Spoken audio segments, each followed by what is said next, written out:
I want to talk about the jQuery divide. It's kind of, I got the email from Malti saying, so what are you talking about? And I made this up, this title. But I want to talk about it, and I hesitated to do a talk about jQuery in front of this audience because I think that by and large this audience is pretty aware of some of the limitations, and I didn't want to get up here and tell you stuff that you already know, but I think that I do have some important things that this audience does need to hear about jQuery and the role that I think it's playing in the JavaScript community at large. So I know we're all tired, and it's near the end of the day, so I'm going to keep this nice and short, and you should all use Dojo. The end. I wish that it's been a wonderful toolkit for me to learn, and it's really opened my eyes to a lot of things. I'll be going to jQuery Boston in a couple of weeks, trying not to say you should all use Dojo. We'll see how I do. This tweet came out just, I don't know, a couple days ago, and I think it speaks really well to what I want to talk about today. That it used to be that JavaScript was a toy. And we just used it to get stuff done. And somebody was saying that they would actually get resumes from people who knew JavaScript, but they wouldn't put it on their resume because they were afraid that it was going to make them look like a less legitimate developer, a less serious developer. And I think that's really changed, and now it's becoming the case that if you don't know JavaScript and if you don't take it seriously, you are setting yourself up for some real hurt. So there's three things that I want to kind of hit on today. Number one, I want to talk about how I think jQuery and its popularity among newcomers is making those newcomers learn some really terrible things. And the ease of it, the ubiquity of it, the popularity of it means that it's the go-to library for a lot of people who don't have any programming experience. On some levels, that's wonderful. On other levels, it's terrifying. I work for myself. I consult with companies who call me up and say, help us fix this gigantic mess that we've made. So I'll talk about that in a minute. I also want to talk about why I think that this audience needs to care about this. This audience who, very few of you would admit that you didn't understand call and apply. So that's probably true here, but I know that I'm not speaking to an audience that needs a lecture on the jQuery API or what's wrong with it or what's good about it. But I do think that this topic's important to this audience. And number three, I want to talk about what I think that we, as the people who assemble together at this fairly exclusive conference that turns away more people than probably get in, what we who are here actually need to do about this, that we shouldn't just let the status quo be what it is. I think that we actually have a responsibility to take some ownership of this problem. So it was about a year and a half ago that I started talking about code organization in the jQuery community. It was a problem that I was running into as I was using jQuery. It was a problem that other people were definitely sensitive to. So it was about a year ago that I started talking about it, writing blog posts about it. I spoke at the jQuery conference in Boston about it last year. And through doing all of that talking, I find that a lot of people are calling me and saying, help, we've done terrible things. And I'm proud of them for calling me. I'm proud of them for asking these questions. I'm impressed that people are realizing, sort of like Nicole was talking about with CSS, people are realizing that this is actually a problem. It's a maintenance problem. It's a skill. It's a extensibility problem. They find themselves copying and pasting, like Nicole was talking about, instead of actually solving problems or looking at their application in a big picture sort of way. So I applaud them for saying, I have a problem. That's the first step, right? And so I say, sure, I can help you. And jQuery, it's a DOM, events, Ajax, and effects library. It's decent at most of that. It has there's parts of it that I don't like when it comes to some pieces of that, but that's what it does. DOM, Ajax, events, and effects. And what I'm hearing you tell me, dear client, is that your needs are actually a little bit bigger than this. And in my experience, when you start doing anything remotely serious with JavaScript, then your needs are actually bigger than DOM, Ajax, events, and effects. So we're off to a good start, me and this client, but we must keep using jQuery because it's easy and it's popular, and we don't want to hear about any other options. Yeah, you can talk about the other options, but really, we want to stick with jQuery. We are not willing to, it's too easy. It's too easy and we can't give that up. And so at this point, now it's just sort of entertaining because I've had these conversations over and over and over again. And so at this point I say, well, let me see your code. Let's take a look at your code and see what it is you're doing. This is obfuscated hopefully just enough that the client who sent it to me to review it won't know it was them. But this is terrible, terrible shit. This is, I mean, Pete and I were upstairs looking at it. It's amazing. It is so completely DOM-centric. It's selections happening over and over and over again on the exact same thing. I mean, some of this stuff, I don't know if I put it up on the screen, but some of this stuff is like line for line repeated, except it's in a different, like a different if statement. This is what people, well-intentioned people, who are using jQuery, these are the answers that they're coming up with to mildly complicated problems. This, I think, was on a search, something from a search results page or something like that. So mildly complicated problems, not, you know, we're not talking rocket science here, but mildly complex problems that are more than just get some elements and do something with them.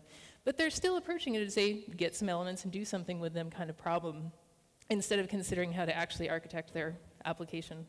And then this is my favorite part, is when they say that the real reason they need to stick with jQuery is because their database guys, like, they get it, and so, and you know, maybe they're Java developers, they get it too, and so we can't do anything that actually means that those people can't continue contributing to the team. And it's, yeah, I don't know what to say about that. I'm a really big believer that front-end developers should be doing front-end, and let's groom the front-end developers to get the front-end developers doing better front-end stuff. When we pull in people who don't have expertise in the browser environment, well, we get that code that we saw. So I tell the story to illustrate 4 points. Number one, the perceived popularity of jQuery is pervasive. The perceived ease of use. If a factor is pervasive, and it really factors into the library choices that people are making. Number two, people who don't know how to write JavaScript are doing non-trivial things with it, and we can't stop them. The best that we can do is help them do them better. I've talked to some people this weekend who I think would prefer to see the market just dispose of these people because they're not good. But the fact is, people are writing complicated things whether they should or not, and I think that's a problem we need to address. Number three, there's actually a demand for the answers to these questions. People are realizing they've created problems, they don't know what to do about it. And number four, the people seeking these answers, they're not necessarily dumb, they just don't know what they don't know. And so they come to me with this sort of code, and they don't even know how to begin to solve the problem, because jQuery, again, has taught them this get some elements and do something with them. And that's the only way that they've really learned to think about JavaScript. This is a really freaky moment because there's Crockford and there's Crockford, and weird. But in one of your YUI theater talks, I went and they have a transcript, which is fabulous. I didn't have to listen to the whole thing again to find this quote. It says, it turns out if you have absolutely no idea what you're doing in the language, you can still generally make things work. And that's very true.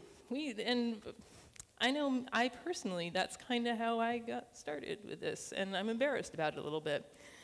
But the frightening thing especially is that you were actually talking about the good parts when you said this, that this was actually a good thing, and it is a good thing. It is a good thing because it has exposed, I mean, I like to see people learn new things, and jQuery has provided a gateway to that didn't exist before. And it's almost, in some ways, like this is jQuery's mission statement. And that's the slightly frightening part for me, is that it seems to almost encourage, he's going to tweet this, I'm going to get in trouble. It seems to almost encourage people not to learn the underlying language, not to learn the bigger questions. And Pete talked about this morning, Pete Higgins talked about this morning, saying that we need to encourage people to actually learn the language before they learn libraries, because we lose a lot if we don't. So this being jQuery's mission statement in some ways is good because it means that instead of writing this, which was terrible, and scared me when I was looking at JavaScript before there were libraries. Like, I had no interest in trying to figure out what all this meant. Instead of writing that, we can write this. And that's cool. jQuery wasn't the first library to make shorter syntaxes possible. It was just the first library to make it so stupid simple that people really started to embrace it, I think. And people who didn't have any hope of understanding this started to embrace this and started to say, we can start doing neat things with JavaScript. So what I see often, and what I showed in that example code, is that when we have an application like this, jQuery offers a really pleasant way to make it work. It's like 15 lines. You know, we go out, when somebody enters some text into the search box, we fire off an AJAX request, get some results, and throw it into the search results area. It makes it really easy to write code like that, and that's why this ubiquitous graph is what it is. This shows the search trends of jQuery versus everything else in the last several years. jQuery is the blue line, and it wins. So it's that simplicity that's led to this, and it's that simplicity that has led to this. This is a graph from Indeed.com, which tracks job advertisements, and the number of people looking for jQuery in their job advertisements is just going off the charts. So it's that simplicity that has driven this crazy adoption. jQuery even teaches us how to do, tabs. We can do that with jQuery UI. We can do a little accordion over on the side. We can do some radio buttons and style them all fancy. And I have no doubt that there is a plugin, because there is a plugin for everything, that will let you make a little tag cloud over on the side. So jQuery teaches us teaches these newcomers how to do all of these things. But then we want to build this, which is all those pieces thrown together. They have no earthly clue what to do. And they end up using the same strategies that they used to build this. And the people who are drawn to jQuery, I think, have a really hard time looking at this and seeing how we could get here from there. But fundamentally, this is just a more advanced version of this. This is just this with more features. And this is what I see happening is people who started out building this was the original spec for their application, was to just make this simple little thing. And they wrote it that way that I showed you. Either at their current company or at the new company that hired them because they said they knew how to write JavaScript. Now they're being asked to build this. And now terrible, terrible things are happening. People have no idea about JavaScript are like, that's the best picture. They love it. So yeah, it turns out that jQuery's approach to mildly complicated problems, let alone like actually complicated problems, is terrible. And people, these newcomers are learning bad habits that are really preventing them from, they're trying to, stick knives in power outlets, basically. And I'm not telling you anything you don't know here, but this slide will be in there for the people who see this on SlideShare tonight. When we're building applications, we have to actually think about components, and we have to think about loose coupling. We have to think about how do we dry it out so we're not writing the same book. I hadn't looked at that code until earlier today, and I was like, wow. It's going to be a fun email to write on Monday.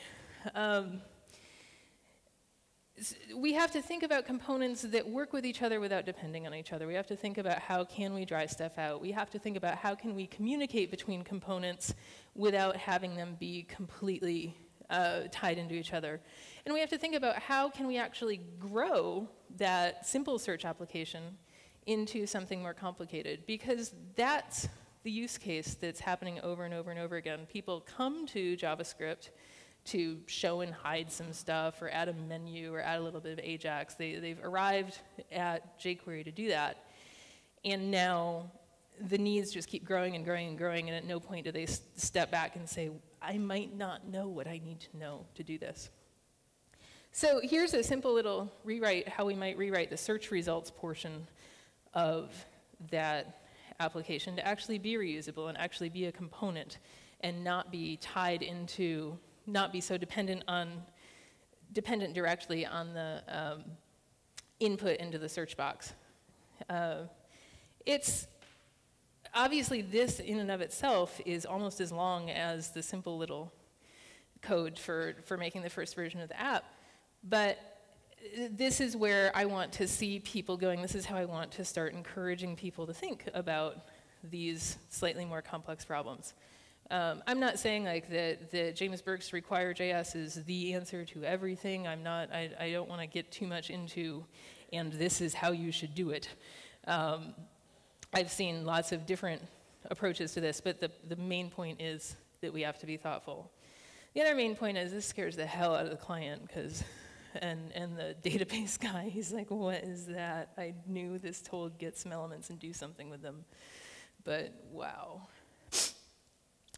So this is the part that is really for this audience. I think that instead of being judgmental towards these people, and instead of saying, well, you know, people who don't code shouldn't be coding, we should just eject them, kick them off the island. It's not gonna happen. We can't just shake our fingers at them and say, RTFM. There's no manual on this. We're still making this up in some ways. We're still figuring out how we do build large applications or non-trivial applications. We're still figuring out as a community how we manage dependencies and how we structure our code, and there's different answers for different questions. So I don't think that we can get that upset at the people making these decisions. They're just doing their job, and they're just trying to do the best they can do. What I do think that we can do is be more proactive about exposing them to these more complicated concepts, be more proactive about letting them know what it is they don't know, so that the jQuery gets some elements and do something with them doesn't dominate the conversation so much. And I think that this is not just an altruistic thing. This is not just me saying we should be better people and help our friends. I think that there are actual impacts that I hear about among other developers from people taking these uninformed approaches. There's a friend of mine who works at a very, very large media company who is really struggling with decisions that were made a couple of years ago, and they're having to, the decision to use jQuery a couple of years ago, and they're having to really evaluate how they're going to proceed because they have created such a mess. So we should help our friends. He's a smart guy, but he's working with a bunch of people who didn't necessarily know what they were doing, and now what? So we should be helping our friends. Number two, I think that the perception of JavaScript is diminished when we allow there to be bad code and don't do anything about it, when we allow people to claim expertise and don't do anything about it. And I don't think the thing to do about it is to say, you know, stop doing that. The thing to do about it is to help educate them. And this is the number one thing that we need to explain to them. This is jQuery and this is JavaScript. And if jQuery would just put this on their homepage, probably solve like 30% of the problem. Probably not, that's a lie. Companies are looking for JavaScript developers. I do not know an unemployed JavaScript developer. I don't know. I get recruiter emails from like crazy regularly. I'm not interested in moving to the Bay. No, how many times do I have to tell you this? And we all do get these emails from people. People are desperate for JavaScript developers. This is JavaScript, Ruby, PHP, and Python. I was actually kind of shocked to see that graph, but people are looking for JavaScript developers, and they're going to hire them whether they're good or not, because they've got seats to fill. They have jobs that they need done, and they're going to get good people to do it. There aren't enough good people. That's kind of the problem. There aren't enough good people, and so they're going to get bad people to do it, and that's not good for us as a community. So Aaron Newton wrote a blog post a few weeks ago about how he's been searching for a JavaScript developer at Cloudera, and talking to a recruiter, evil people, talking to a recruiter, and the recruiter saying, these people that you want don't exist. They don't exist. And you know, he had some pretty high expectations from his posting. These people don't exist. And again, I think the answer to that is not to, his post was like something about how hard it is to find badass JavaScript developers. And the productive reaction to this is not to say, well, aren't I lucky that I'm a badass JavaScript developer? And all those other people can just, go to hell. The productive answer to this is to say, how do we help them? How do we fix this? Because these are the people that you're going to be working with on some job in the near future, and you're going to be sad. So jQuery is drawing in crazy amounts of people into this JavaScript community, and the applications they're writing look a whole lot like this. There's lots of disparate pieces, no organizing principle, lots of pieces that are fun, slideshow. Lots of pieces that are fun, but the pieces aren't made to work together unless you have a fairly talented developer. What I want is for us to be encouraging people to make applications that look like this. Nicole beat me to the Legos, so yeah, lame, no. But JavaScript will be better off when newcomers are thinking about applications as a bunch of pieces that work together, and instead of a bunch of pieces that they just assemble and copy and paste and throw into their application. So I came up with kind of 5 things that I think we as a community could be doing better to help address this problem. And we're not going to solve it. There are always going to be just hopeless people who are coming to JavaScript to solve some problem, and we can't help everybody. I know that. I don't want to sound all Pollyanna about it. So yes, there will always be hopeless people, but I think there are people who just need a nudge in the right direction. And so here are 5 things that I think that we can be doing to, as a community, give that nudge. Number 1, that graph that I showed you earlier of jQuery's popularity, it is a decision-making tool for the deciders at companies. And this is not okay. And I think as a community, we need to be much more vocal about the fact that this graph is about as meaningful as this graph.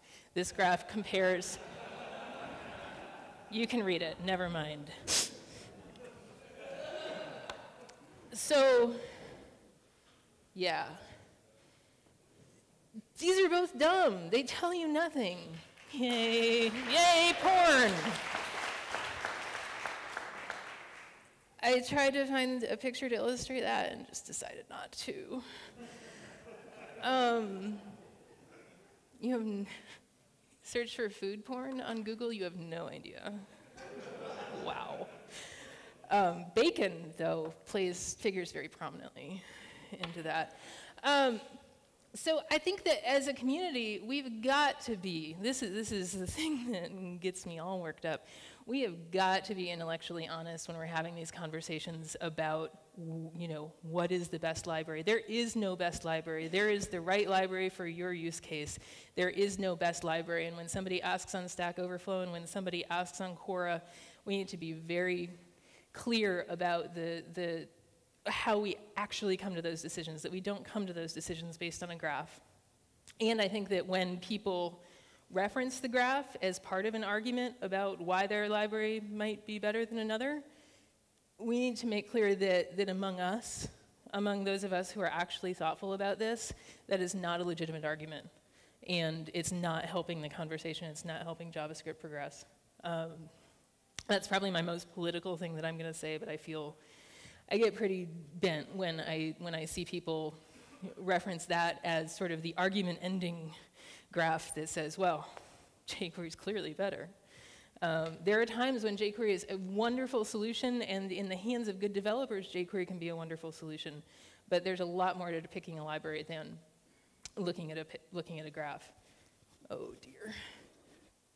When I was a kid, I used to make headphones out of a coat hanger and wrap masking tape around it, and so this is like, I have arrived. That was so fun when I was 3, and now it works. It's amazing. Number 2, I think that we need to encourage people to be choosing tools, not APIs. And David Walsh, who's a MooTools guy who's now working at SitePen and doing a lot of work with Dojo, has written about this and done some demonstrations of the different APIs that the different toolkits have, and just talked a little bit about how APIs they're friendly, they're great. You know, jQuery's API is awesome, but that is not a really good way to be picking a library. We can either learn another API because it's not that hard, or we can maybe wrap the API that we don't like in an API that we do. That's what Dojo has done, Pete's done with plugd. And Dojo even has a shim that will provide almost the entire API of jQuery 1.3.2. And then they changed their API in 1.4.2, so they got to go back and do all that again. But yeah, so yeah, jQuery is short and sexy and awesome, but we're smart people. We can figure out that these things all mean the same thing, and I think that we can also actually educate people that these things mean the same thing. But more importantly, we need to let people know that the API of a tool is but a small piece of it. This is the original example I showed for that basic search app, and this is the same thing written in Dojo. And those of you in the back, I mean, the indentation's all the same, and a lot of the words are the same. You probably can't even tell the difference. So we're smart enough to figure these differences out. We shouldn't be intimidated by them, and we should be encouraging other people not to be intimidated by them either. Sort of as a corollary to the point number one about the graph, I think that we need to be doing a better job of explaining how to evaluate the question before we come up with the answer. And we all know that clients or bosses or whoever, they like to do this, like, we should use HTML5. Why? I don't know. I just heard about it on NPR and it sounds really cool. So yeah, HTML5 was on NPR in America. They talked about the Arcade Fire thing. It was wild. So we need to be talking more about how we make these decisions because this is dumb, but Lemmings was an awesome game. Decision makers need help making actual decisions, and my timer says I have 3 minutes and 35 seconds and counting, so I'm gonna go through these really fast. Number one, we have to understand the project, understand the team, understand the life cycle of the project, because those are pretty important decision points for what sort of tool and how robust an approach is going to make sense. Number two, we need to assess the actual application's needs. Are we going to need dependency management? Is it going to have a lot of similar but not exactly the same code? So are we going to need some sort of module system or some sort of inheritance system? Are we going to need templated widgets? Are we going to be internationalizing this? Is that a question we're going to have to address? And only then, once we answer those questions on those two slides that I just went through really fast, only then should we be choosing our tools. And I think that formalizing this, I hoped to write a blog post about this on the plane here, and I didn't, because it was 80 degrees and they only brought me one gin and tonic the whole time. But I think that formalizing this decision-making process is something that we as a community can do a little bit better and be educating people about a little bit more. Number four, there are lots of times when RTFM is a great answer. This isn't one of them. What I'm talking about, again, there is no manual here. We can't tell people to go look it up in the docs.